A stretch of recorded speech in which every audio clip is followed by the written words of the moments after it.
citizens wishing to address the board on any item, any action item, or any non-agendized item must fill out a speaker card. As of right now, Velma, do we have 3? Is that what we have? Right now we have 3 speaker cards that have been filled out and sent to staff. So if there's anybody else, if they could email those to Velma. All right, I'd like to report out of closed session at this time. In closed session, the Board of Trustees took action to approve a settlement agreement regarding a confidential student matter in a special education dispute, resolving all issues in the dispute by the following vote. Mrs. Miyakawa, aye. Mr. Collins, aye. Mrs. Harvey, or Ms. Harvey, aye. Mrs. Lindsay, aye. And Mr. Raw, aye. That's a 5-0 vote. The motion carried and the item was passed. At this time, I'm looking for a member of the Board of Trustees to give me a motion to adopt tonight's agenda. I'll make a motion to approve tonight's agenda. Okay, Mr. Collins has made the motion. And a second? Second. Second by Mrs. Miyakawa. Roll call vote, please. Board Member Collins? Aye. Board Member Harvey? Aye. Board Member Lindsay? Mrs. Lindsay, you need to unmute.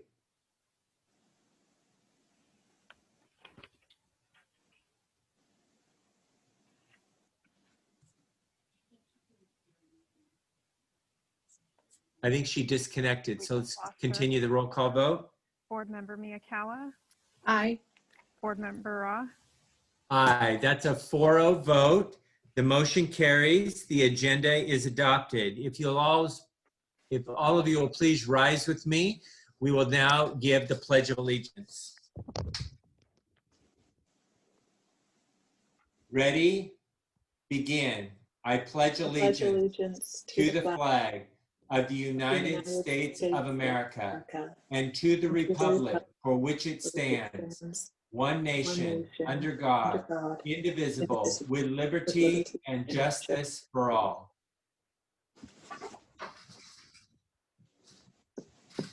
Thank you all for participating in the Pledge of Allegiance. At this time, the superintendent, do we have any written communications for the board? Not at this time, no. Okay.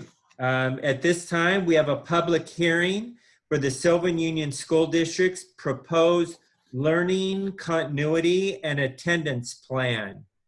Does anyone need to comment on this before we open up the public hearing?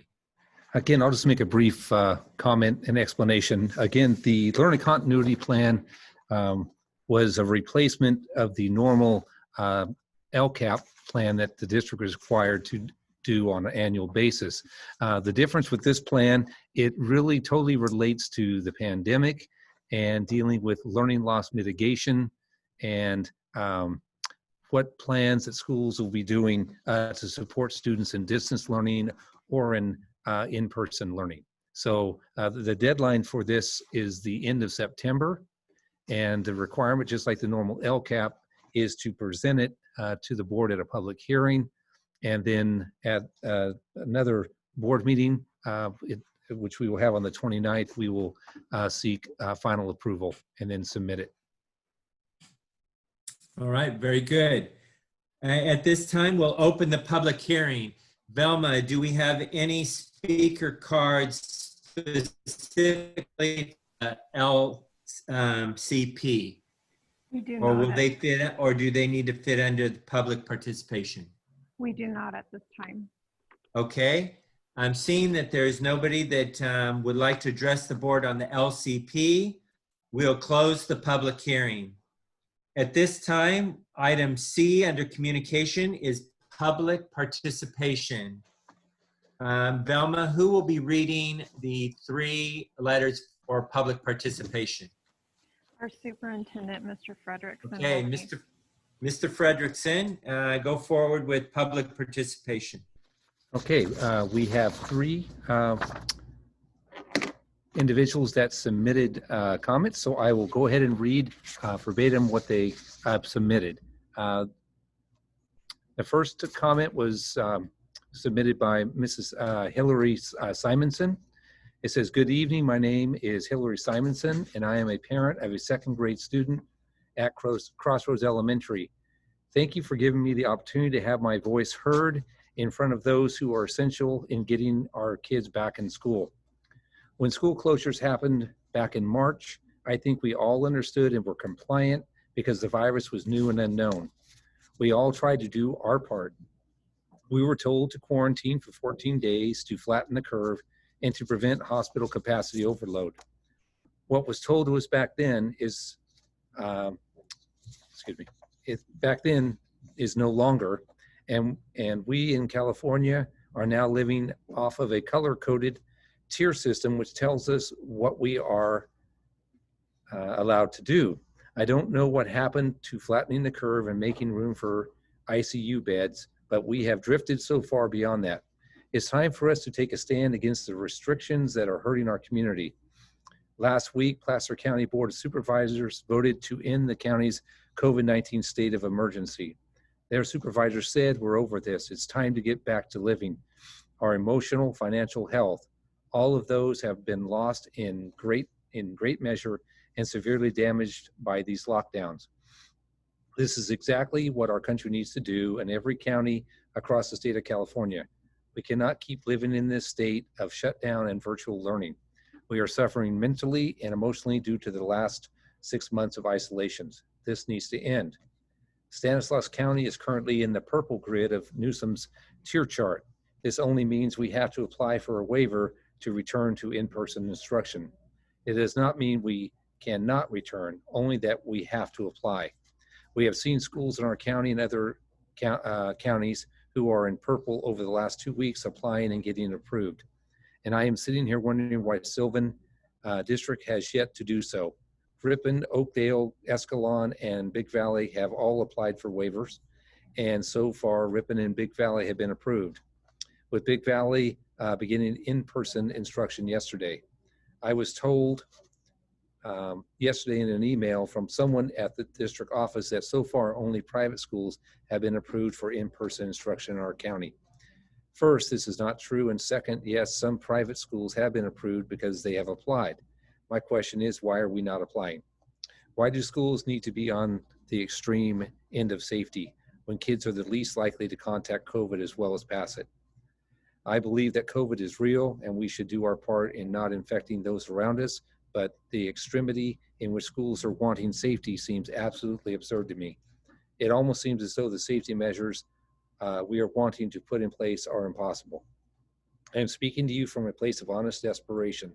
This has been so hard for me to sit back and watch happen since school started virtually in August. My child has thrived because I am fortunate enough to be home with her and ensure that she is making it through the day. But this is not the case for many of our students. We all know that sometimes school is the safest place for some of our kids, the place they can go where there is no physical and emotional pain. Sometimes it is the place they go to eat. Beyond that, the long-term effects of not having any physical interaction with their peers is what absolutely concerns me the most.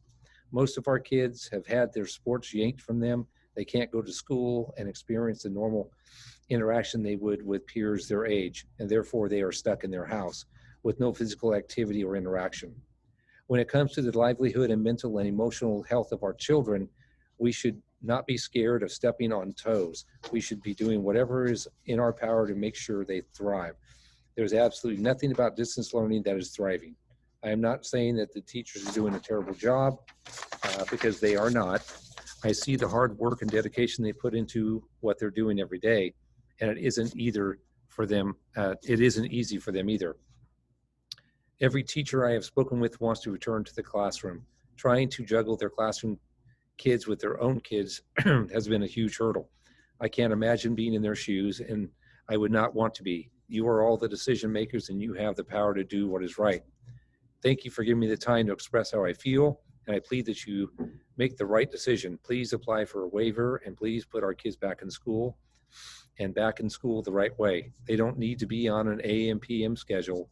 All this does is makes it more complicated for working parents, is honestly not doing anything to prevent COVID. If parents don't feel safe sending their kids to school, then give them the option not to do so. For those who do want our kids in school, they need to be in school for the full length of a normal school day so we can give them their life back. So much time and memories have been robbed from them, and we need to start putting them first. If your compass is aligned correctly, you will make the right decision, and that decision is to apply for the waiver. And once it is approved, put our kids back in school the right way. If you do not apply for a waiver, I believe we all need to know each and every reason why not. Thank you for your time. I'm going to take a quick sip here. Okay. Our second comment. Dear administrative board members, it has been a few weeks of virtual learning and it is not working, and we are not okay.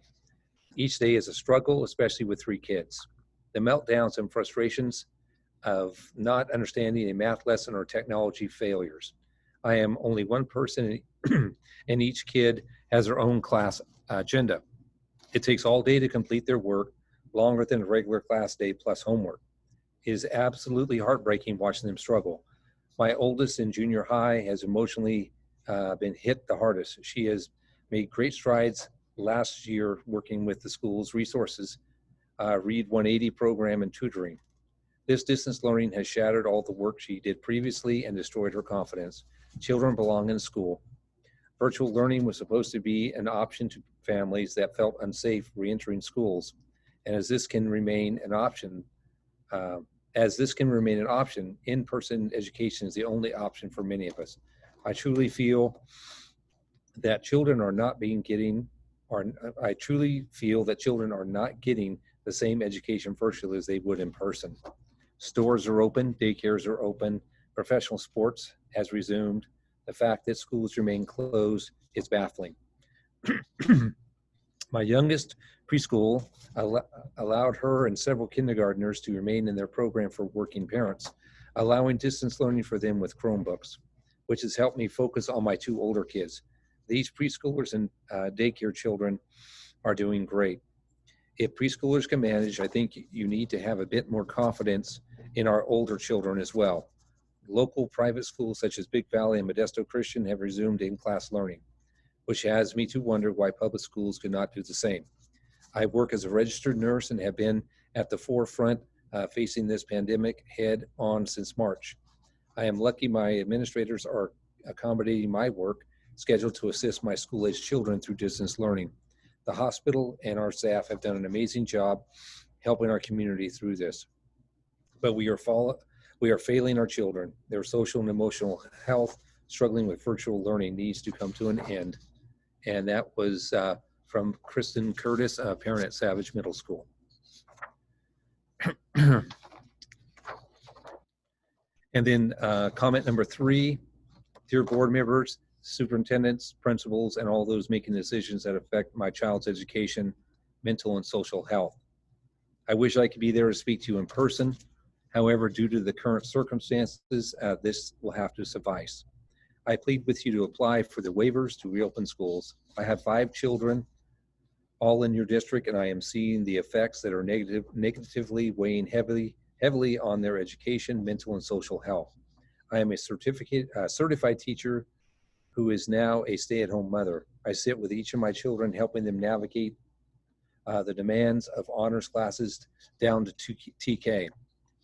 I applaud the teachers for their valiant efforts. They have been more than amazing. However, the stress of the stress of distance learning, coupled with isolation, lack of interaction with real face-to-face peers, and the constant sitting, it is clear to me that these kids need to be back in school, interacting with peers, learning to cope with social situations, getting a better education than what they are currently getting. It is absolutely not in the best interest of the community to keep these kids at home. I have friends that have had to quit their jobs to be there for their children. I have friends whose kids can barely log on because both parents are working.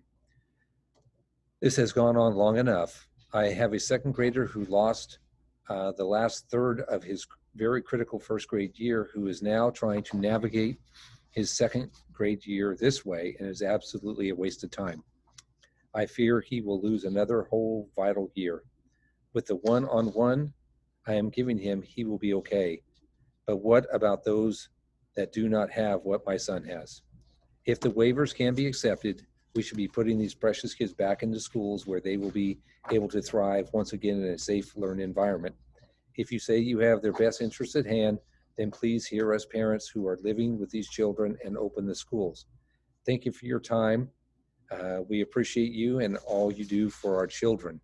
And that's from Sheila Capel, a parent. Thank you very much. We hear you, and we appreciate the public comment. This segues nicely into our information and discussion items, where our superintendent will give his report, including his update on the waiver and in-person small group instruction. Mr. Frederickson. Thank you. I got to catch my breath reading three things in a row like that. I got to get caught back up here. No, it is a good segue, actually, and I think it's so important to keep our families informed regarding what's going on in our schools. And I want to start out with, there's more to this than just waivers. I think we need to look at it. There's like 3 avenues, and we're trying to communicate this, and we're trying to work diligently on getting our kids back in school. So I want to talk about the 3 different lanes, things that are going on at the same time that the staff has been working on really since the beginning of the school year. One of those is what we just dealt with in the public forum, and that's the learning continuity plan. So the whole intent of the continuity plan, one, is to have a plan for either distance learning or in-person learning. And that plan, one of the key parts of that was stakeholder engagement. So over ever since last spring, including the work that was done here to try to have students enter a regular school year until the governor came up with his mandate that changed all that.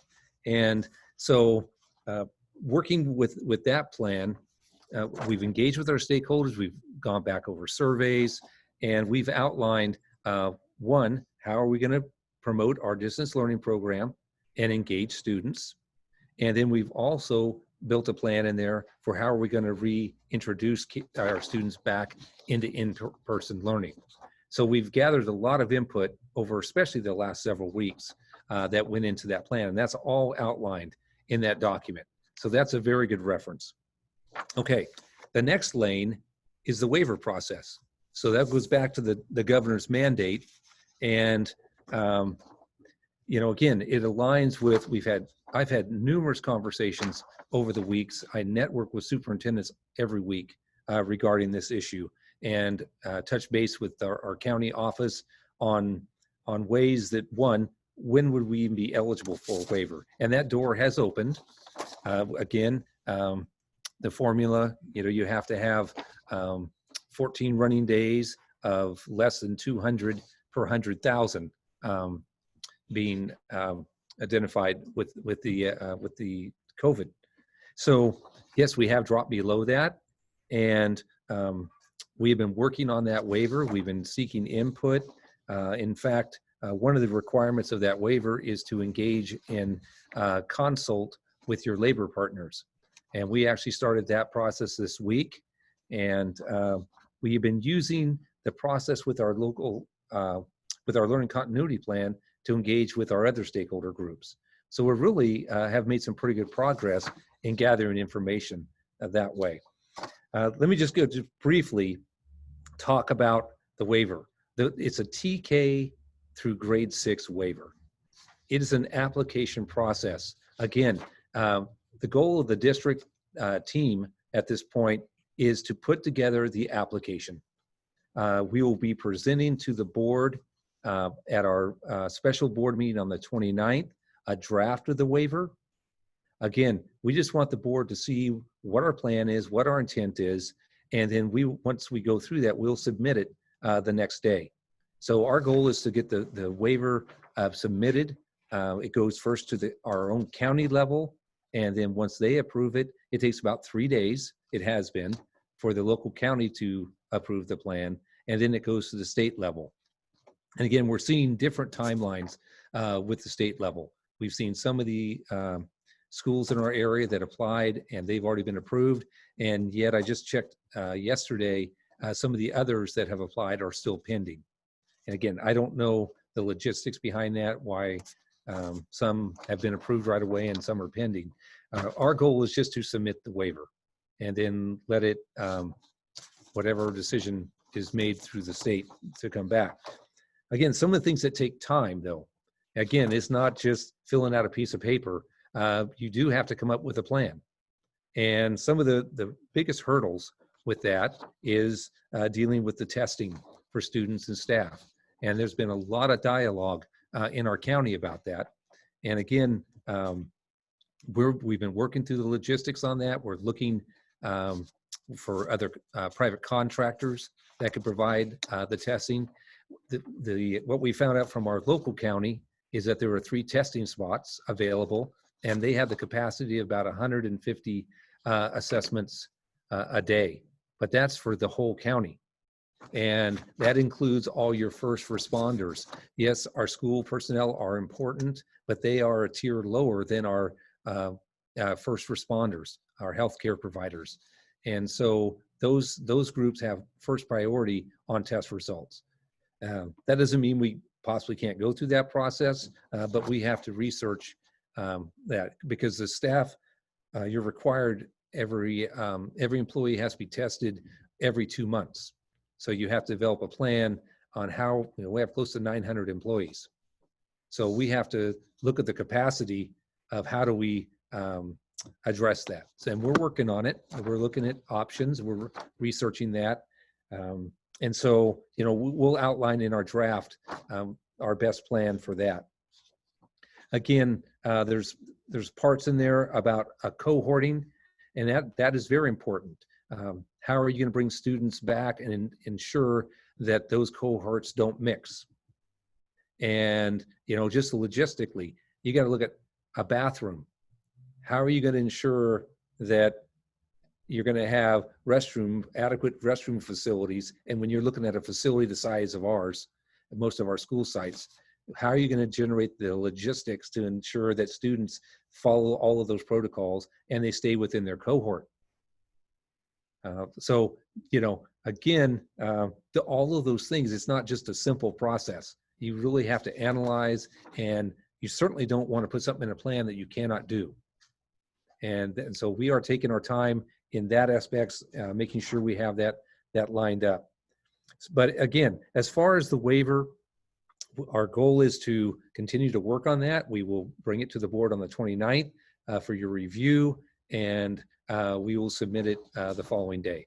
So if anybody has questioned about that. Now, as far as when students will come back to school, that is an action item that will be placed before the board. Our goal as far as administration is to provide you with a plan, submit the waiver, and once if it's approved, then we will bring an action item to the board with our plan, and the board will decide who's going back to school and when. So what I don't want the community to be envisioning is that, hey, they submitted their waiver, kids are coming back. Maybe in a small school, they were able to do that. I just want to be very realistic. There are a lot of logistics that I need to present to the board, a lot of considerations. And once you have all of that, you can make an informed decision that you feel is best for our students. Okay, the other lane, so I've talked about 2 of them. The third lane is the in-person cohort small group instruction that was just guidance was provided to us several weeks ago. That was intended to serve students that are most vulnerable students. And specifically, it was outlined, number 1 priority was to help serve special education students. Second, you may provide in-person small group instruction in cohorts for your English learners, for your foster youth, for your homeless, and for those students who are struggling with the engagement of distance learning. And so where we have been working on that as well. And we've recently sent a survey out to our special ed families to seek some information from them. We are actively looking at bringing some of those students back in very small groups. And that, again, is separate from the waiver. People get very confused about that because they talk about cohorts in the waiver. This is a separate cohort. And we've received some guidance. It was 16, a group of 16. It had to be 14 students, no more than 14 students and no more than 2 adults. And people started trying to strategize, how are you going to make that work, especially in the special ed setting? So the state came out with additional guidance just recently, giving more flexibility with that, where you could, it still has to be a cohort of 16, but you can have more staff with less students. And that makes more sense with serving some of our special ed students in that capacity. So we are looking at, within the next week or so, or 2 weeks, to start implementing some very small in-person groups following that guidance. But I just didn't want people to get confused because that's nothing to do with the waiver. I think it has some of the same protocols.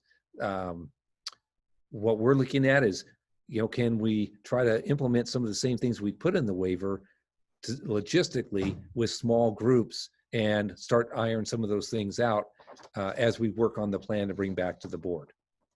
But again, our plan is to also communicate with our families. We're looking at sending out a communication tomorrow. I wanted to present this to the board first. And we've been communicating with our staff. I did a video update with them about a week or so ago. And I will also do communication with our school community tomorrow.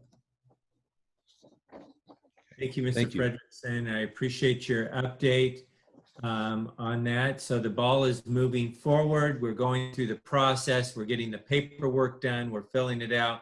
We're building the plan, and it will be presented to the board and also open for public input. There's another piece of that puzzle. That's the funding to handle all of these changes. That follows under Lizette's jurisdiction, and that is, how is the COVID money being spent? So Lizette, could you give us an update on the COVID money and how it's being spent? Yes, thank you, Mr. Raw. Good evening. So the biggest update I want to mention is that, as you will see, made changes to the summary that I've been bringing to you to really update it and tie it to the LCP. As you see here with the different shading and different categories that I've added, you will see how those tie into the specific action items that are listed as part of the LCP plan. And that's something we've discussed in terms of these funds as one of the requirements for the utilization of these funds.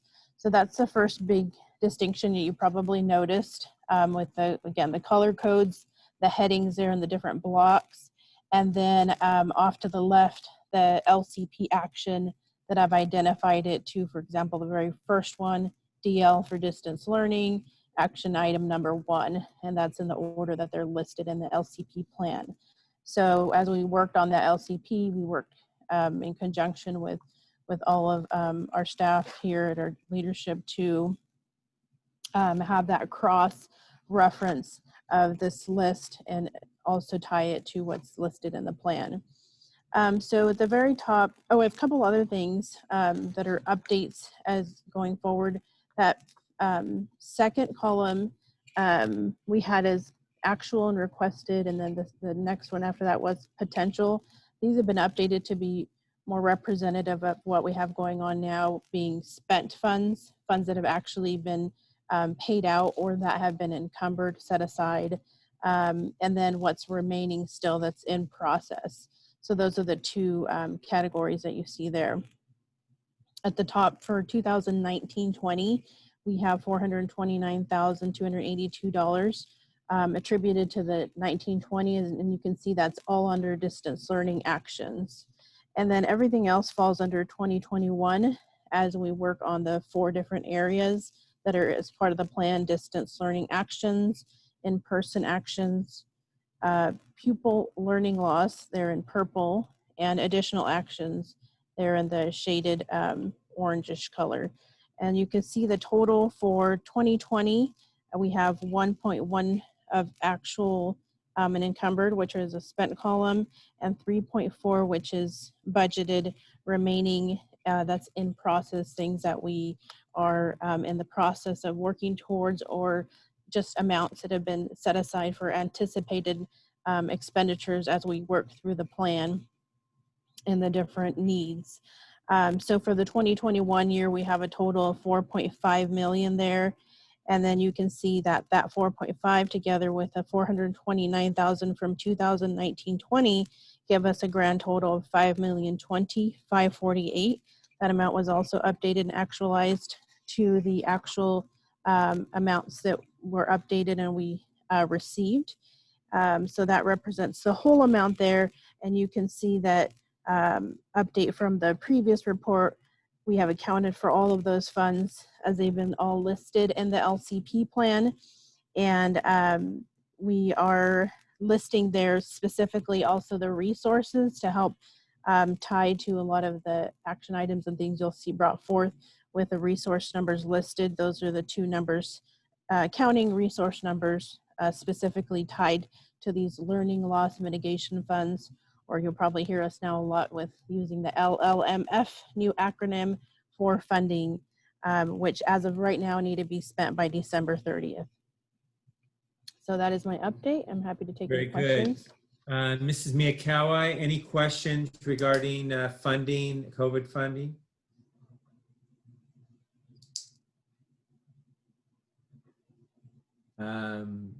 You're muted, Mrs. Miyakawa. You're okay? No, I didn't have any questions. I just wondered if this document was being shared via Zoom to those who are participating. It's available on the school's website under the agenda, and they would have full access. It's not a confidential document. Okay. Mr. Collins, any questions on funding? At this time, thanks for Harvey, getting it all in any there. questions on funding? Not this time, thank you. Ms. Lindsay, any questions on funding? Yes, I'm sorry, I dropped yes, I had a quick question. Lizette, I was looking at the, what you had as far as the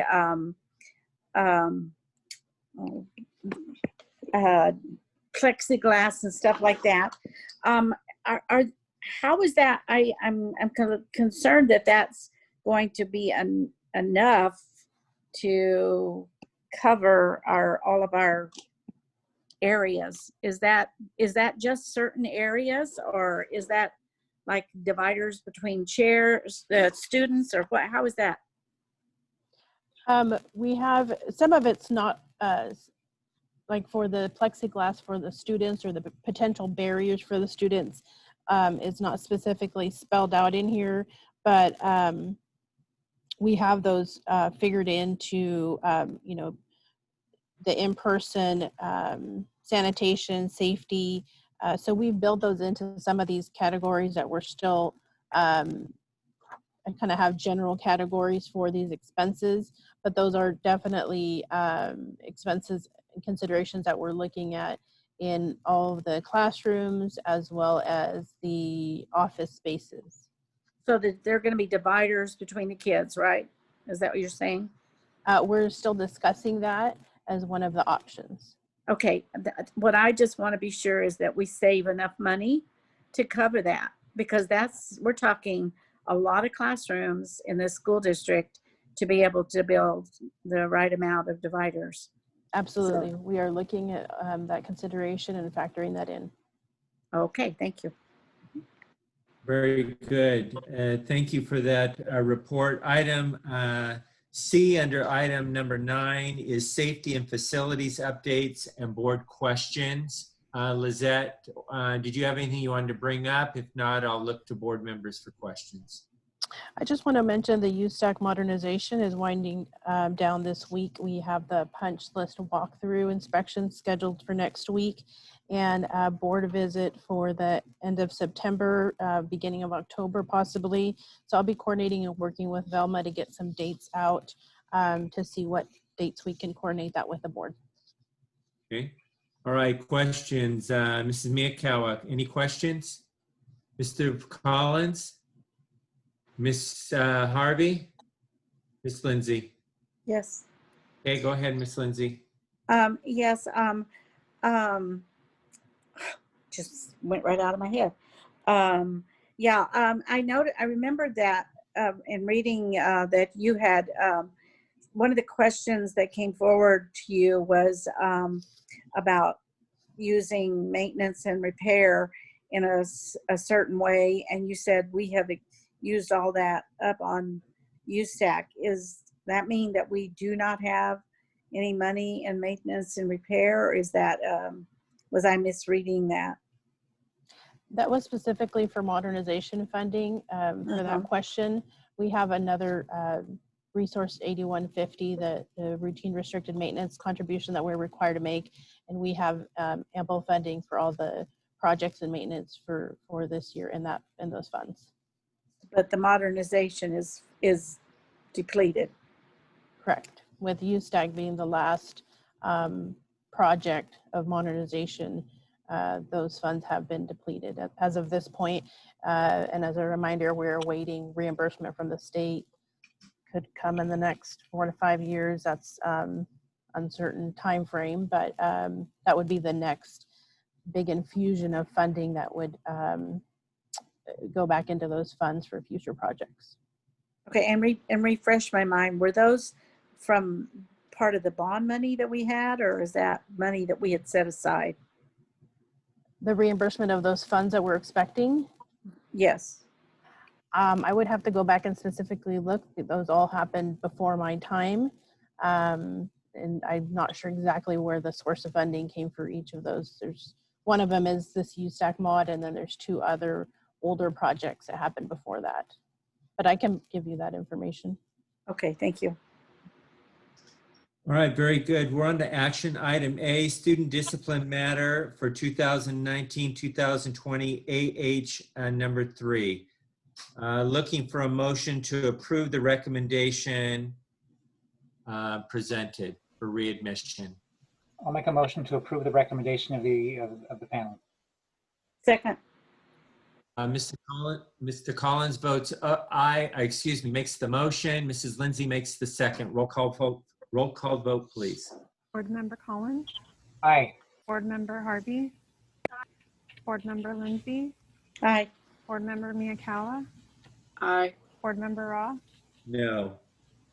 Item B, that's a 4-1 vote. The motion carries. The student's readmitted. Item B under 10 is the approval of the 1920 unaudited actual financial report. Lizette, who is making that presentation? I am, and Lisa will chime in as necessary. Okay, very good. So I'm going to start with on one of the attachments is the well, actually, let me back up and start with saying this is the closeout of the 2019-20 year. Our fiscal year ends June 30th, and after that, we do all of our accounting and bookkeeping to go through the process of closing out the year and then bringing that before the board. So with that, one of the attachments gives the fund balance and cash balance summary for the different funds. The general fund is specifically broken out into an overall combined general fund and then unrestricted and restricted. And so in the unrestricted fund balance, we see there an ending balance of 16.6 million. And I'm just going to do a high level. I'm not going to get into the details, but I'm going to take you through what that number then, how that number carries forward and impacts our bottom line ending balance and reserve. And so I'm going to share a my screen here. If you give me just a moment.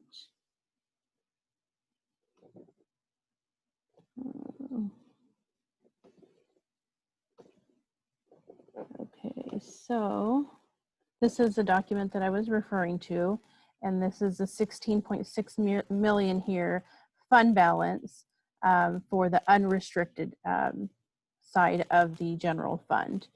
And if you take that balance and you look at what that impact is to our multi-year projection going forward, because what we have now is a year that's closed out, and we can update our multi-year projection going forward to see, now that we know how the year ended, how does that impact our finances going forward? How does that impact our budget and any future decisions that we need to work towards making? This is a small snippet of the multi-year projection and just a bottom line illustration here of how that $16.6 million impacts. So you see that 16.6 million here in the 2019-20 unaudited actuals column. You see that ending fund balance that I'm referring to, 16.6 million. You look at the previous column, and that is what we referred to as our estimated actuals. That was where we thought we would end as we worked on our 2020-21 budget. So when we brought the budget to you in June, we had an estimate of where we thought we would end with some of these transactions.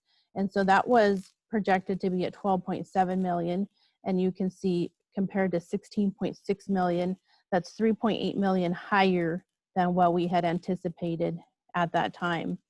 A significant difference that you may wonder what is attributed to. And the vast majority, as you can see here, this is the variance column here at the end. It shows the difference over the two.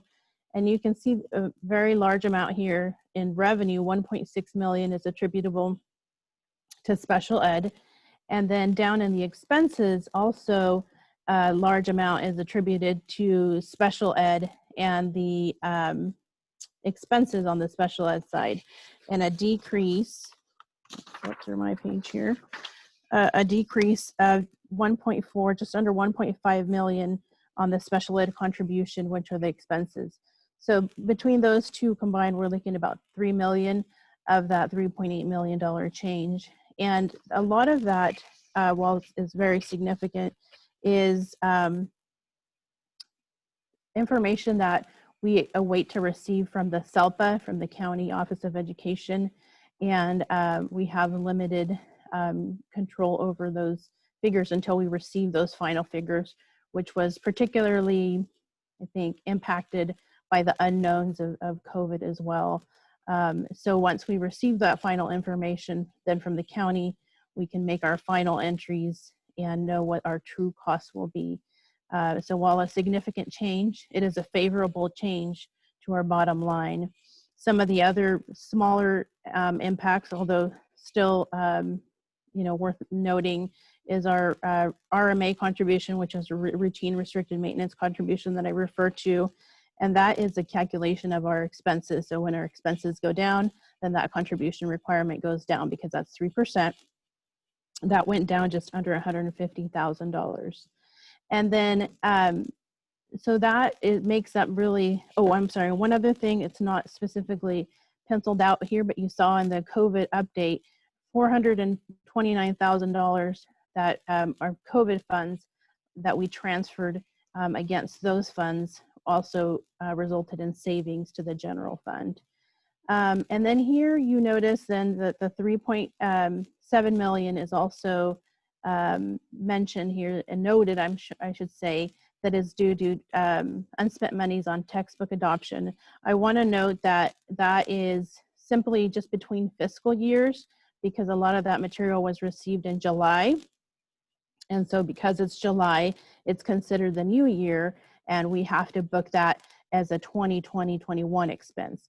So really those funds are being carried forward on the books, but they'll be spent out here and paid out here as soon as we receive the invoices and bill that out. So that's the textbook monies, which you can see here down in the assignments.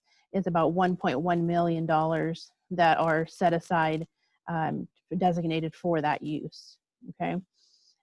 So then when you go from that $3.8 million, you deduct the assigned textbook monies.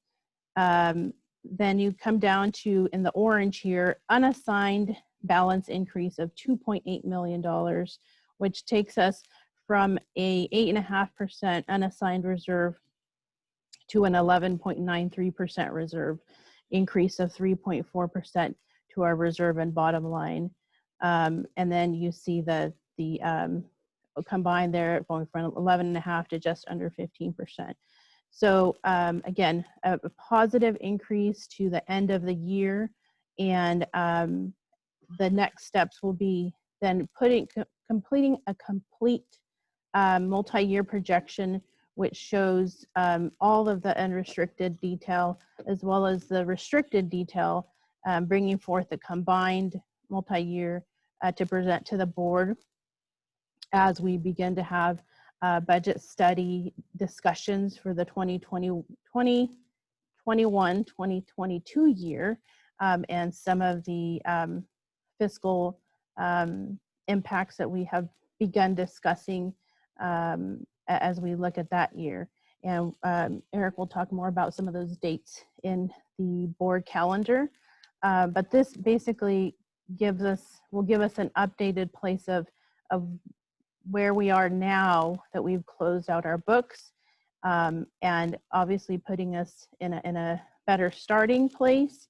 But it's important to note that this better starting place is not an ongoing additional funds that we see. It's additional savings basically that we can put into our reserve, into our account, to potentially have a little more time to weather the storm, so to speak, depending on what things that we look at, what assumptions we make as we look at planning for 2021, 2022. All right, very good. If you could put your screen back a little bit, Lizette, that way I can see. Very good, thank you. So I'm looking for board member by show of hands. Anybody who had a question, just raise your hand and I'll call on you. Okay, Mrs. Lindsay?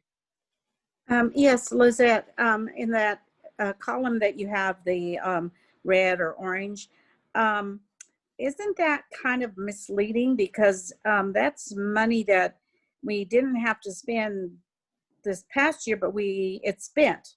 It's already spent. So it really isn't a part of the current percentage. I mean, putting it in as a percentage, shouldn't there be another column that says, because of deferrals, this is the column that we're having to carry things over, and it is separate and apart from what you're putting out as your budget? So that's a good question, Mrs. Lindsay. So what you're referring to is on our current year in 2020-21, and the budget. And this document that I showed is only reflective of where we ended the year for 2019-20. And it'll be our new adjusted starting point, starting balance to roll forward as we apply that and roll that forward into our 2021 budget. So when we look at the multi-year projection at the budget study session, you'll see that update and how that will now affect the new bottom line for 2021. But it is just a one-time, like you mentioned, improvement. And in 2021, we still need to budget the full amounts going forward. Yeah, and that's what I'm saying is that anybody reading this would see that as a real plus, and not realize that, that money's already spent. And so somehow we need to, even if we add another column or if we add another line, I don't know how you can do it, but somehow for anybody that would be studying the budget, they can see that money's, even though we didn't get to just use it in 2019-20, we're going to use it in 2021, and it's gone. I mean, it's gone already. Yes, and we will show that in our multi-year projection where we have not only 2019-20, but the 2 years after that, and we'll show that activity. Okay, thank you. All right, so we're looking for a motion to approve the 2019-20 unaudited actual financial report. So moved. We have a motion by Mrs. Harvey and a second. Second. Second by Ms. Miyakawa. Roll call vote, please. Board Member Collins, Aye. Board Member Harvey, Aye. Board Member Lindsay, Aye. Board Member Miyakawa, Aye. Board Member Raw, Aye, that's a 5-0 vote. The motion carries. The item's approved. Item C is the approval of our budget revisions for the period from March 1st, 2020 through June 30th, 2020. Lizette? I'm happy to take any additional questions. This is a standard item that brings forth the budget revisions that have taken place since second interim. Very good. Show of hands, seeing none. Looking for a motion to approve item C. So moved. Moved by Mrs. Miyakawa and a second. Second. Second by Mrs. Lindsay. Roll call vote, please.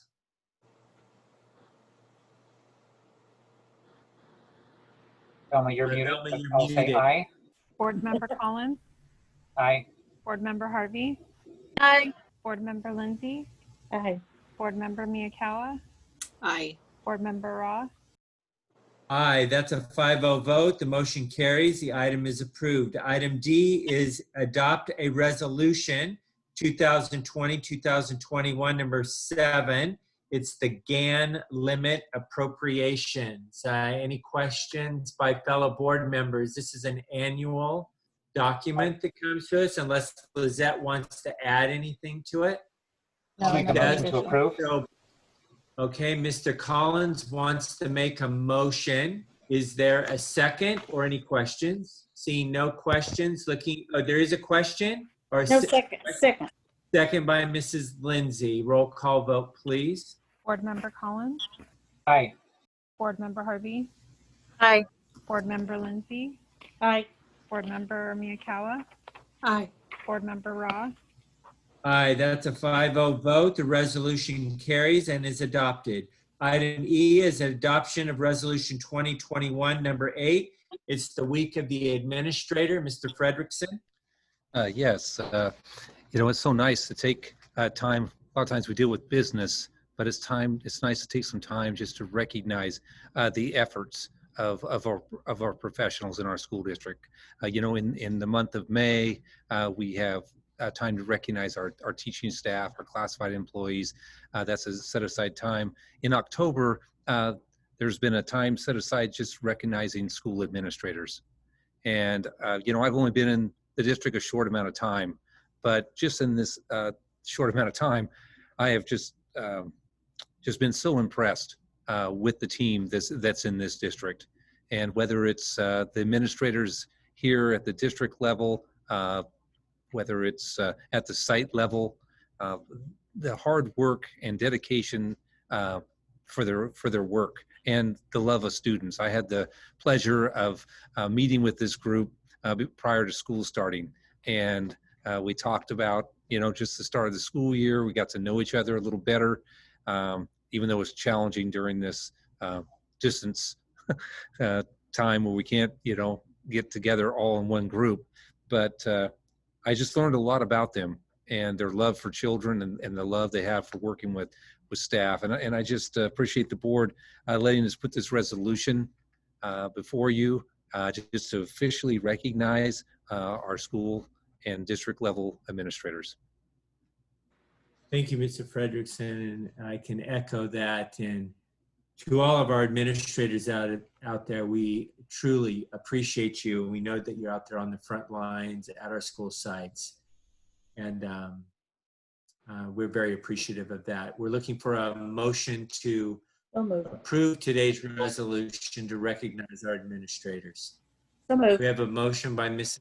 Lindsay, and we have a Second. second. Second by Mrs. Harvey. Let's do a roll call vote. Board Member Collins, Aye. Board Member Harvey, Aye. Board Member Lindsay, Aye. Board Member Miyakawa, Aye. Board Member Raw, Aye, that's a 5-0 vote. The motion carries. The resolution is adopted.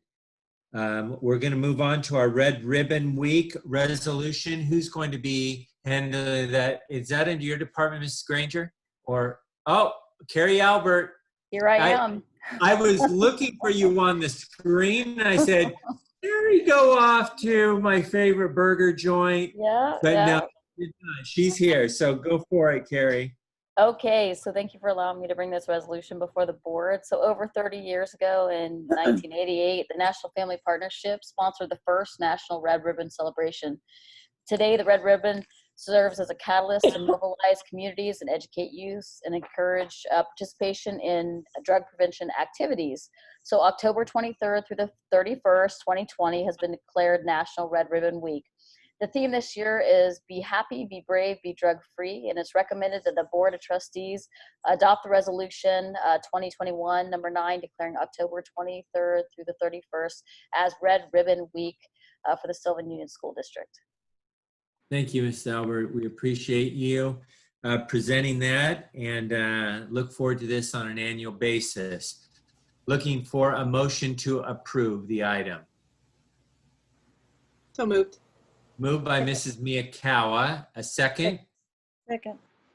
Second by Mrs. Lindsay. A roll call vote, please. Board Member Collins, Aye. Board Member Harvey, Board Member Lindsay, Aye. Board Member Miyakawa, Aye. Board Member Raw, Aye, that's a 5-0 vote. The motion carries. The resolution is adopted. We're on to item G, approval of change order number 7 with Boyer Construction for Ustack Middle School Modernization Project. Lizette, are you handling that? Yes, I am. Okay. Being brought for you today is the change order number 7 with Boyer. As I mentioned in my update on facilities, we are pretty close to approaching the end of this project. This change order does represent a sizable amount of change orders that have accumulated over the past 5 months of the project, and also represent a couple of sizable findings in regards to mold and dry rot that was discovered that add to the cost of this. And then I know there was board questions that I provided some additional information, and also beyond that I had some discussion with Josh, the architect, just in terms of the process and additional information that I want to share, that as when they review these costs, they compare and look at the hours that are presented for these against similar jobs and other similar work like this. The inspector of record also verifies the hours and signs off on the hourly tickets that are submitted along with these costs and updates. And then they also have to follow the hourly rates as determined by union rules and state regulations, which, as you know, are of a higher cost. And with some of the new requirements of lease back, these there has to be funding of these towards apprenticeship programs that add significantly to the cost, he noted, of these type of changes. Another thing he noted is that, you know, all of these are on a time and material basis. While they give us an estimate of these costs, they don't have a full breakdown until the work is realized. Some of that, obviously, especially with the mold, is difficult to anticipate until after they open up and discover what's going on behind there. So that's some of the additional information that was provided. And we anticipate one final change order that, while there's still some of the final work that's being put together to determine final costs on that, we do know we have some credits coming that should offset a good amount of the costs. And looking at just the overall contingency balance that we have remaining of $88,000, that should provide ample coverage for the final remaining change order and hopefully leave us a bit of savings that would bring this whole project within the budget and the contingency that was set aside. I'm happy to take any questions. Okay, looking for questions from board members. Mrs. Lindsay. Yes, Lizette, I have a huge concern with this. Maybe you can alleviate it. You just talked about some monies coming back.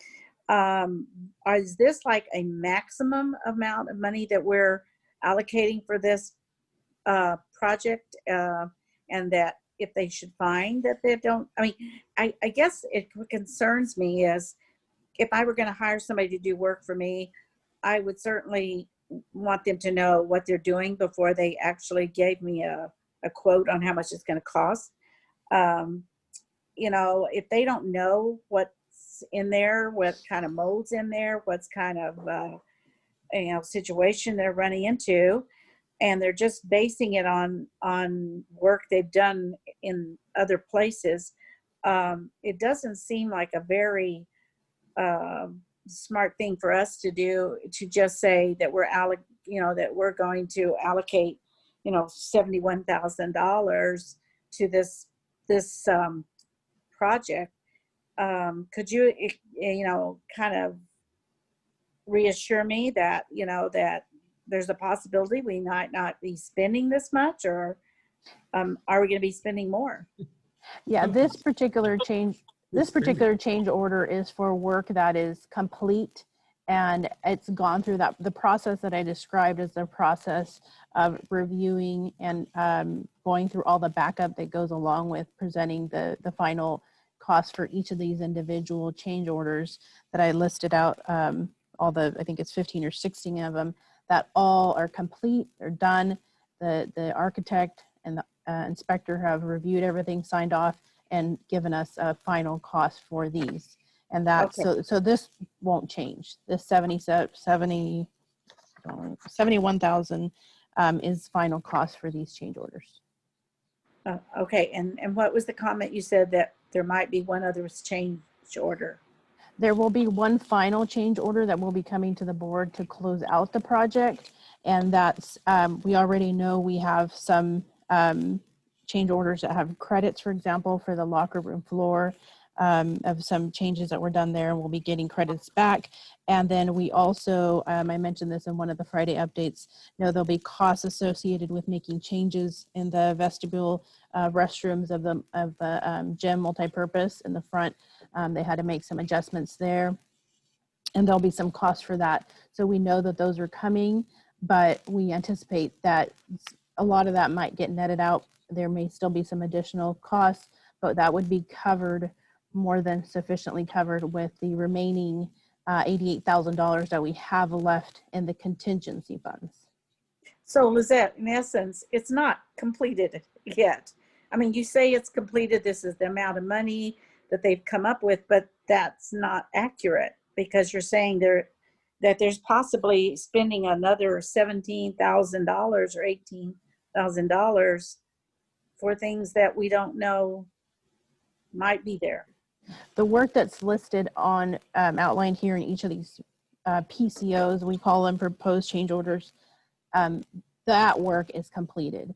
The whole project is not completed. So until the whole project is not completed, we don't have all the final costs for other things outside of what's listed here. Okay, well, I'm just going to say this really right out. I think this is an astronomical amount of money for change orders. When they gave us our bid, I know we have had so many, I can't even begin to think how many change orders we've had during this process. But, you know, it kind of bothers me that these things have keep popping up and popping up and popping up. And, you know, it isn't a real good way, I don't think, of heading into a project. So I'm just going to say that. Yeah, I understand where you're coming from. That is the reason we set aside the contingencies. And just in discussing the overall of where we're at with this with Josh, the architect, he said, you know, year to date on the program, I should say, on the project, not including the carpet, because that was a separate decision that we made to go ahead and replace carpet. We're at a 1.28% cost of the project in terms of change orders. And he said that was a very good amount by industry standards. So I just want to Okay. share that, although while it seems like, it's sizable in the grand scope of the project, we're at a good percentage. So he So- built in percentage for change orders then. Correct. That is, the contingency was set aside for that purpose. Okay, thank you. I don't see other hands, so, and I know everyone wants to, well, this one's a tough one for me. Being on a school board for 20 some years, I had a lot of things that I wanted to accomplish, and one was to get a fair and equitable way to deal with change orders. And I thought we had it down in this project. This project is a complicated project. As my fellow board members know, we didn't have enough money in the bank to do the project, but we wanted to move forward. So we went to other funds and used other funds to do it. I remember sitting with Mrs. Miyakawa because the board had decided to have 2 board members sit on the construction committee and meet with them. And we do. We meet with them at least once a month. And I remember how we sat there and we cut because the project was way over budget. And I remember talking about this contingency fund. And I know now we're using a dialogue that it's there for change orders. When it was first originally contemplated, it wasn't. It was a safety net to protect us for costs, if costs would go over. But I had fully intended that those monies would go back to the appropriate accounts. The documents are on the website to show where we pulled the money from to do this USTAC modernization. Shows you how much money we have left in the contingency account. I was hoping that we wouldn't have to use the contingency account. But I can only tell the public who is sitting there that you have a board member here that's frustrated with the process. I was put on the committee with Mrs. Miyakawa. I thought we had an understanding on the committee that change orders would be run by the board prior to happening. Mrs. Miyakawa and I know we are fully aware of the dry rot, and we were fully aware of the vegetable. We were fully aware of a few things that happened, but when I went line item by line item over this change order, I would say the lion's share of them I knew nothing about.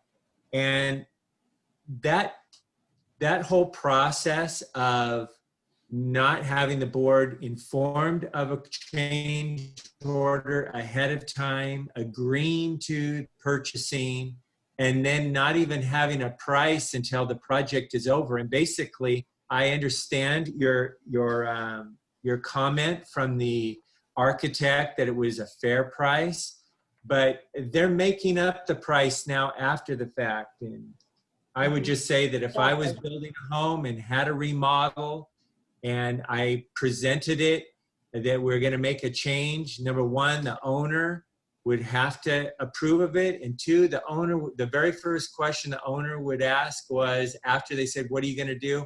How much is this going to cost me?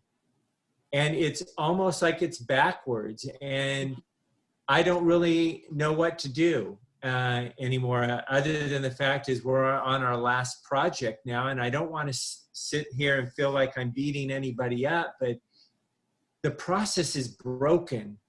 It's just not a good process of change orders. I was hoping, people at Sylvan School District, that $300,000 or so contingency we'd be able to put back into the appropriate accounts in the school district. But I'm scared to death of change order number 8 and don't even know what it's going to look like. And this one threw me completely for a loop. If I'm way off base, Mrs. Miyakawa, come forward, unmute, and say, George, you're way off base on this one. But I just don't feel the 2 people who sat on the committee were fully informed of all these change orders that were happening and the costs associated with them till after they were done and the project is over. So I can tell you that it's done. We got to move forward with it. But me as a board member, not happy with the process at all. And I didn't feel like I personally was a good steward over the people's money on this thing. And I apologize to the people out there who voted me into office and asked me to look after the funds. And quite frankly, I didn't do a good job on this one, and I'm sorry. So, Ms. Miyakawa, if you want to chime in, you can, or I can move forward with voting on the project. I would just add that I think up until this point, like you said, communication was strong. We had hands-on knowledge of what was going on. I don't know if this is just another one of the casualties of COVID there, where all of a sudden we're now distance meeting, we're not on site anymore. We don't have a chance to ask those questions, I don't know if that's part of it or not. I did, only being on the board for 9 years, I don't know the history of USTAC like some of you do, but I know a lot of the discussion that went into modernization in the first place was, we don't even know what we're going to uncover when we pull the top off this thing.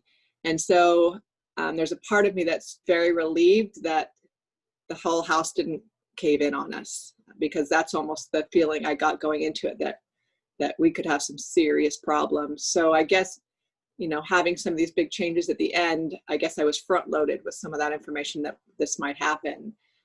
So maybe that's why the shock factor isn't as much for me, but I do think probably part of it is, in terms of the communication piece, probably was, because of the difficulties of communicating with COVID and having these conversations and these interactions with the people involved that kept us better informed. So I don't know that you should put all that squarely on your shoulders, George. I think it's just another one of the, challenges we faced under the circumstances. So. Thank you, Ms. Miyakawa. I appreciate your kind words. And you are right. This project could have gone sideways. We all inherited a project that was filled with problems. We learned the history after we joined the board on it. And you're right. We did dodge a big bullet on this project that we were in fear of. And I agree with you, and I thank you for being an optimist and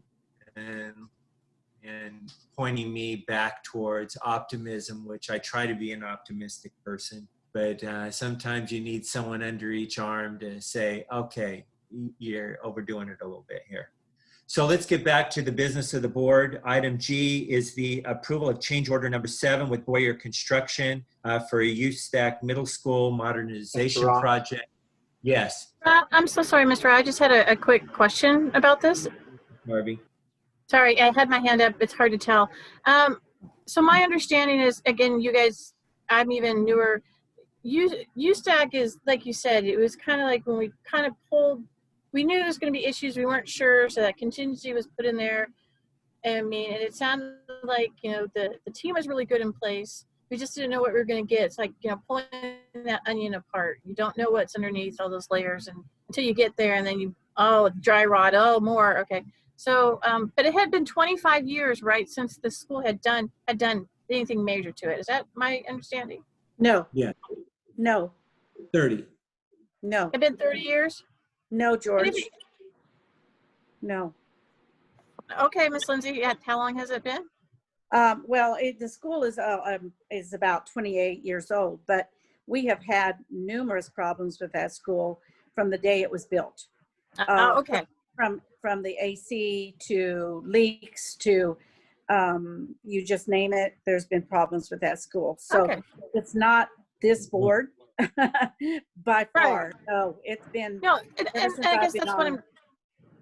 And I guess that's what I'm trying to say is that you don't know what you're getting until you get into it, and then it sounds like everyone made their best faith effort to making sure that, one, public funds were spent appropriately. I mean, even the people on the job were like, yes, we know this is school. We know this is going to be there for the next 30 years. So at least that was my understanding when we did our walkarounds.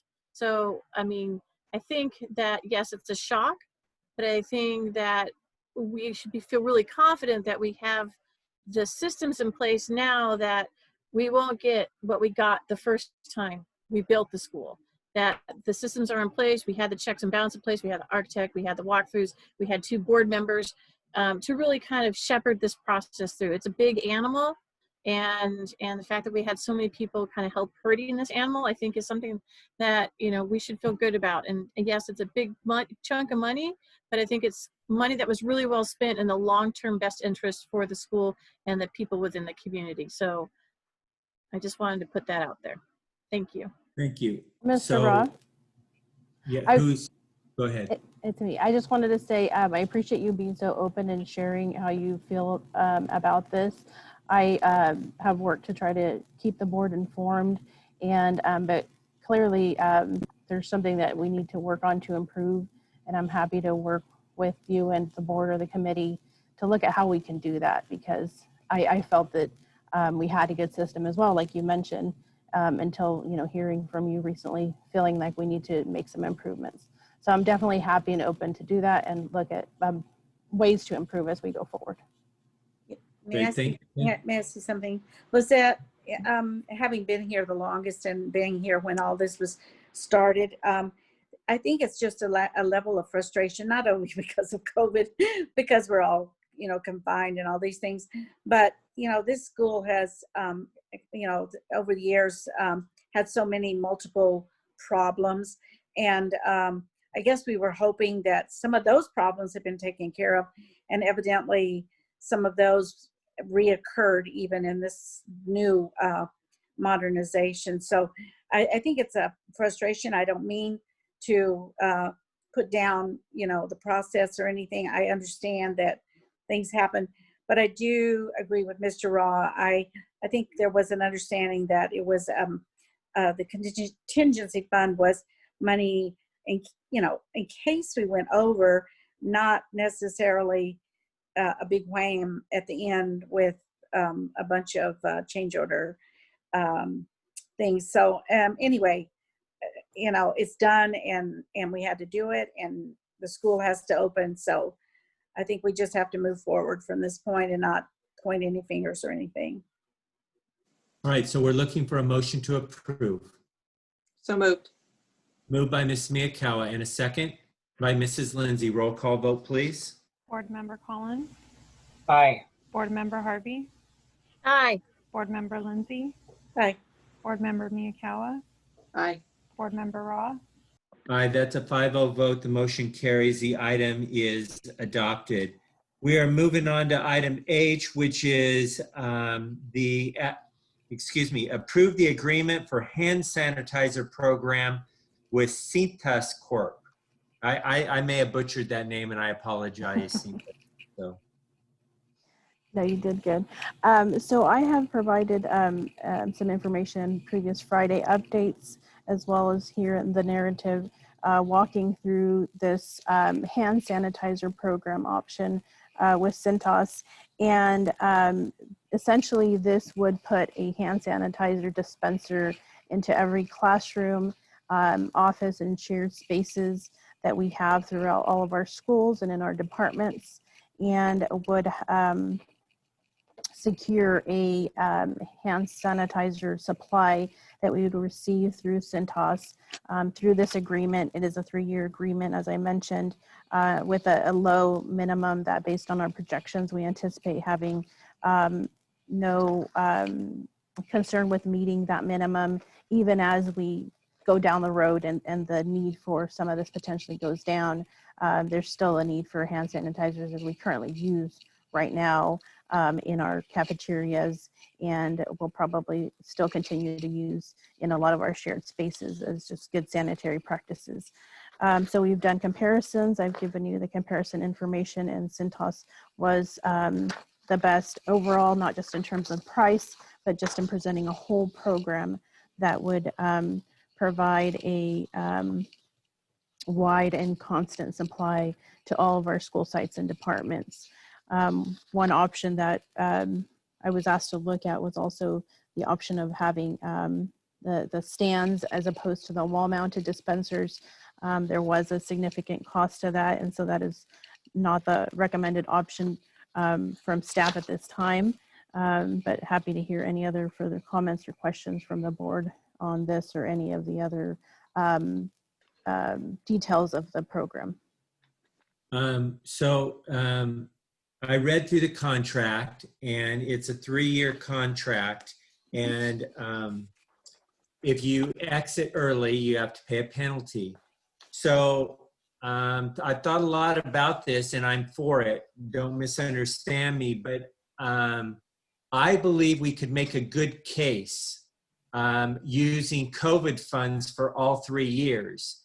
And the reason why I think we can use COVID funds for all 3 years is because, number one, we would not normally buy this unless COVID came out. This would not even cross our radar. So COVID introduced it. Number two, we can't enter the contract unless it's 3 years because they give us these devices for free, and that's how they amortize the cost of the device over 3 years.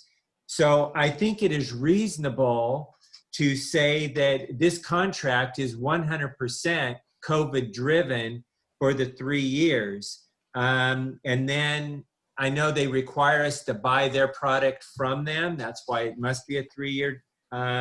So I really think, and I hope staff agrees with me, and I think if I was an auditor, I would believe my argument. And that is that I think we should be, I'm not saying pay them ahead of time, because I don't like that idea in case the company goes bankrupt, because I think everyone's making $1 million off hand sanitizer right now. I know I used to buy it for like $1.50 for a bottle. It was $6 at Save Mart. Go figure.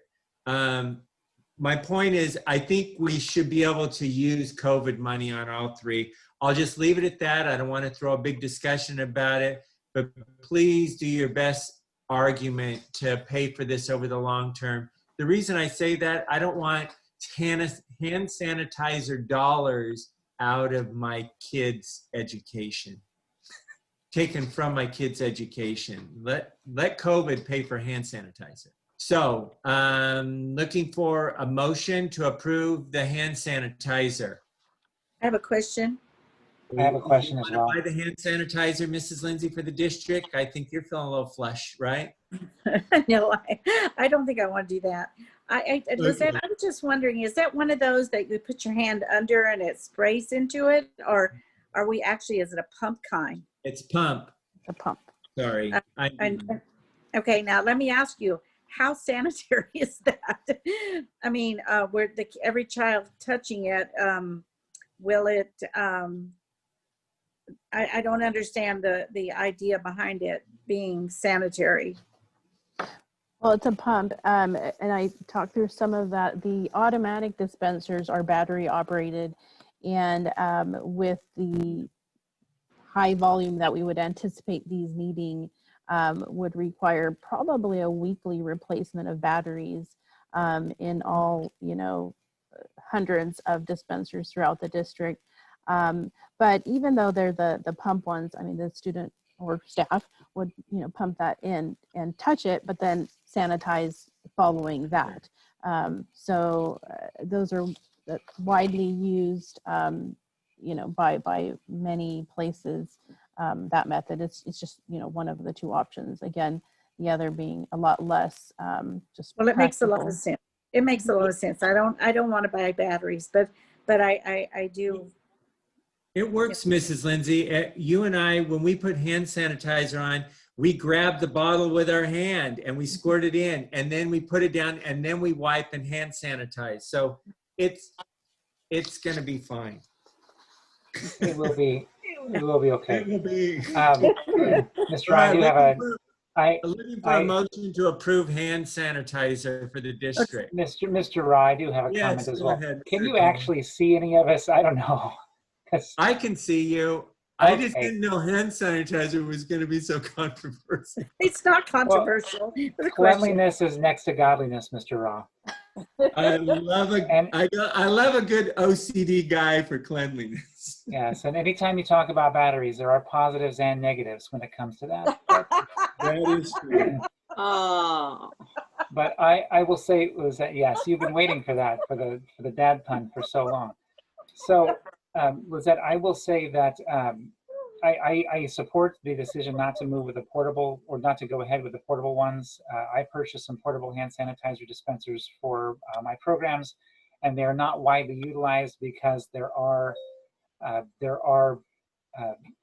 sanitizer dispensers installed on the walls of every single room in our clinic and throughout our facility now. So since they are so readily available, it works out.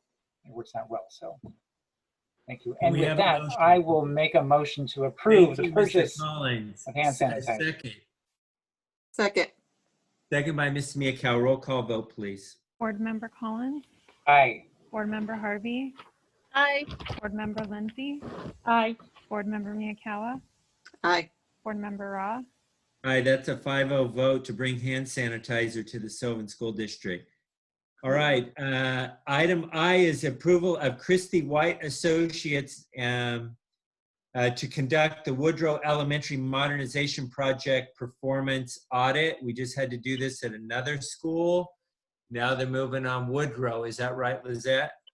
That is correct. The last month you had the actual audit report brought forth to you on that previous modernization. This is a new one that is also required to be done here by next year. Very good. Looking for a motion. Just So a quick moved. question. Just a quick Yes. question. Yes, Mrs. What is Lynn. the purpose for this, Lizette? What is the purpose of these audits on these modernizations? I mean, This is there a purpose, or is it just to harass us? It's a requirement in order for us to receive any funding for this. So this was funded within the time frame of which the latest requirements from Governor Brown were modified, and anything that was funded within that time frame is just, it's a requirement that we So it's audit. back approval, right? Yeah, this is a project that is back from, we issued a notice of completion back in March of 2014 for this. But They're little- because we were funded in 2018, and that was after that 2017 requirement window, we have to go through this audit. So we do it Thank- because we're required to.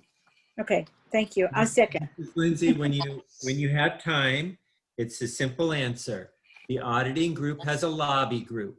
That lobby group went to Sacramento and had the regulation written that all projects would be audited by auditors. That's why we do it. Okay, thank you. I'll second the motion. All right. We have who made the original motion? I did. Mrs. Miyakawa makes the motion. Mrs. Lindsay makes the second. Roll call vote, please. Board Member Collins, Aye. Board Member Harvey, Aye. Board Member Lindsay, Aye. Board Member Miyakawa, Aye. Board Member Raw, Aye, that's a 5-0 vote. The audit is approved. Item J is the purchasing of 3 buses. Each one of you should have received information in a Friday update that is repeated here. But I don't know if Mrs. Aguilar wants to say anything else about buses, or if there's any questions about the need for these 3 buses in the district. Make a We motion have to approve. about $700,000 in Fund 40. This is going to cost a little over $500,000, so we're going to use up most of the money, but we have been setting aside for most years for buses so that when this came our way, we would be able to buy these buses. And currently we got 3 derelict buses that can only be driven 1,000 miles, a school year or something like that. And so it just doesn't work. So, but if you have questions, I think Ms. Aguilar, I'll give you great praise. We were well informed on buses over 2 Friday updates. In this, I feel fully informed the need for these buses and understand it. And so I agree. Unless another board member has questions, we're looking for a motion to approve the purchase of these 3 buses. So moved. I'll We have second. a motion by Ms. Miyakawa and a second by Mr. Collins. Roll call vote to buy the buses. Board Member Collins, Aye. Board Member Harvey, Aye. Board Member Lindsay, Aye. Board Member Miyakawa, Aye. Board Member Raw, Aye, that's a 5-0 vote. The motion is carried. We can buy 3 buses. Mrs. Aguilar, please don't tell me when you come to obsolete these buses that you cannot find the Partridge family somewhere in the United States of America that wants one of our buses. Thank you. We will certainly do our That best. was sort of funny, right? No? Yeah, I liked it. It's a little late. I'm sorry.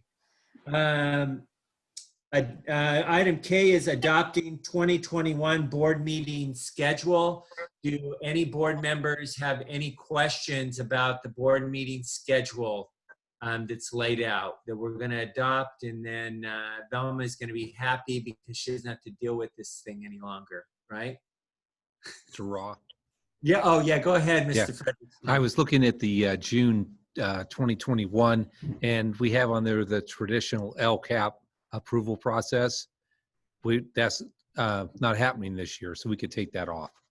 I think. Right. We'll still have the meetings as scheduled, but LCAP probably won't be presented at those. Yeah, we'll take that off of the document. Sure. Okay. Perfect. Look, did you have a question, Mrs. Lindsay? Yes, I do have a comment. Go ahead. On the April 13th spring board retreat, if COVID's gone, Cindy's gone. So Okay. I just wanted you to be aware that I've notified you like 3 times that Right. month is not a good month for me. So, Mrs. Lindsay, what we will do is that I know that's on the schedule, but that is the one meeting that it doesn't really require staff. It just is the 5 board members and the superintendent. And so if we need to change and move that to another time, we'll make sure that we can make some accommodation. We'll be flexible with that one. So Thank you. looking for a motion to approve the calendar. So moved.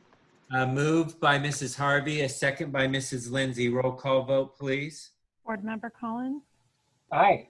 Board Member Harvey, Aye. Board Member Lindsay, Aye. Board Member Miyakawa, Aye. Board Member Raw, Aye, that's a 5-0 vote. The board meeting calendar for the next year is approved. Approval of expenditure of construction funds. Are there any board member questions? I'll look for hands in the air. Seeing none, looking for a motion to approve the construction fund expenditures. I'll make a motion to approve. Mr. Collins makes the motion. The second is second. made by Mrs. Harvey. Roll call vote, please. Board Member Collins, Aye. Board Member Harvey, Aye. Board Member Lindsay, Aye. Board Member Miyakawa, Aye. Board Member Raw, Aye, that's a 5-0 vote. The construction expenditures are approved. Starting off with Mr. Collins, are there any items with questions or separate votes? No. Seeing none. Mrs. Harvey, any items, questions, or separate votes? Seeing none. Miyakawa, any items, questions, or separate vote? Seeing none. Mrs. Lindsay, any items for questions or separate vote? Go ahead, Mrs. Lindsay. Question? Item D, Which- a question. Just a question, not a separate vote. No.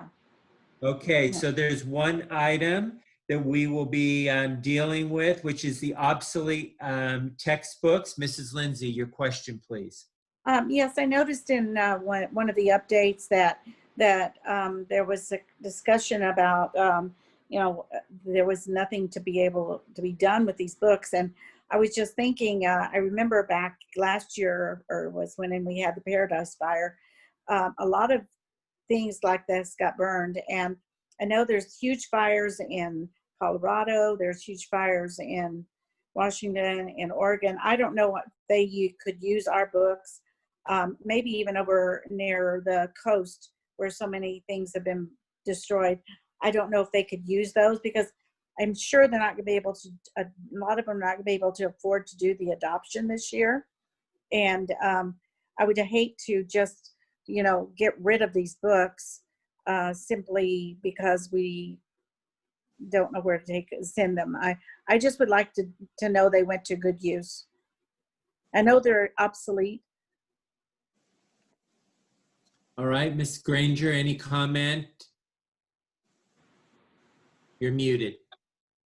Yes, Go ahead. thank you. Thank you, Mrs. Lindsay, for the comment. And yes, it is always our desire that we aren't wasteful. I'm not informed of any request from any of the communities that are impacted by the recent events regarding textbooks to replace what may have been lost or destroyed. I will tell you that in regards to this particular science adoption, the fact that it is 13 years old does pose some challenges for us because it is perceived that the content at this point, in many cases, is not aligned to NGSS standards, which are the new state standards, and some of the content is obsolete, depending upon what it may or may not contain in terms of scientific principles and those kinds of things. So the age of the textbooks does is a major factor when we're attempting to find new homes for some of the things that we obsolete. Okay, and my question is, do other states, I mean, I know we have things that are aligned for our state. Are there textbooks and things like science aligned to their states? I mean, science is science, you know, and I know there's been horrendous flooding in Louisiana and in Florida right now, there's terrible flooding. And I just can't imagine that these books can't be used somewhere. So the issue about science standards, you know, science textbooks in any state are aligned to that particular state's scope and sequence of science standards by grade. So a third grade textbook that is written for a third grade audience in California may in fact have science standards that are in another state aligned to first grade or maybe fourth grade. It depends. So there isn't a universal expectation on the scope and sequence of standards by grade level.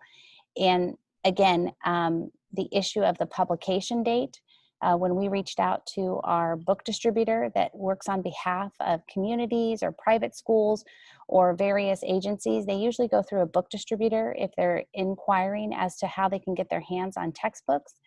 The first question they ask is publication date. And so when we informed our book distributor about the 2007 publication date of these materials, that was kind of a game changer in the conversation because of the age of the textbook.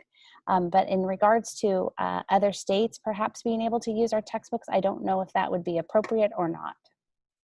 Well, you know what I would just like you to do maybe to consider putting a feeler out there to maybe the Red Cross or Salvation Army, some of those groups that do work with those people that are in distress right now. And, you know, I would think that maybe one of those organizations would be willing to work with us in distributing them. I know that the standards are different, but when you have nothing, something is better than nothing. So, you know, I don't know. It just bothers me that we have so many books that are going to be obsolete in our school, and maybe somewhere else could use them. I can Okay, check. thank you, Mrs. Lindsay. Appreciate that. Okay, Mrs. Harvey wants to take the science books home. Yes, I do, but I don't have room and I can't build an igloo out of them. So thank you. Actually, when I kind of had the same idea Miss Lindsay did a couple years ago when we did our science adoption, I called around, even looked for charities, maybe getting them to, you know, Central America or even something like that. And there is a desire, but it's the act of getting them there that was overwhelming, that I just wasn't able to find any way to do it feasibly. But I spent some time kind of looking into that for the very same reason you did. Some of the science and material is way outdated, and some of it is like, okay, a proton's a proton. So there's just, people want it, but they can't get it, and then getting it there, their books are really heavy. And then they're like, you know what, we're not going to pay for shipping and I can't get it there. So it kind of just felt, and the point of all this is I tried on my end and I couldn't find any avenues. So yeah, I that appreciate helps. that. And I think if we do it ourselves, you're right. I just was thinking maybe some large organizations like the Red Cross, Salvation Army, the military, you know, that do a lot of that they might be willing to just load those up right up in a plane and fly them where they need to go. So anyway, it's just an idea. Thank you. Looking for a motion to approve the consent agenda tonight. So moved. Moved by Mr. Collins. In a second? Second. Second by Mrs. Harvey. Roll call vote, please. Board Member Collins, Aye. Board Member Harvey. Aye. Board Member Lindsay, Aye. Board Member Miyakawa, Aye. Board Member Ra, Aye, that's a 5-0 vote. The consent agenda is approved. A special thank you to those who made donations to the Sylvan School District. You're very generous, and we're very appreciative of what you have done and given to the district. Superintendent's report, any comments or things, Mr. Frederickson?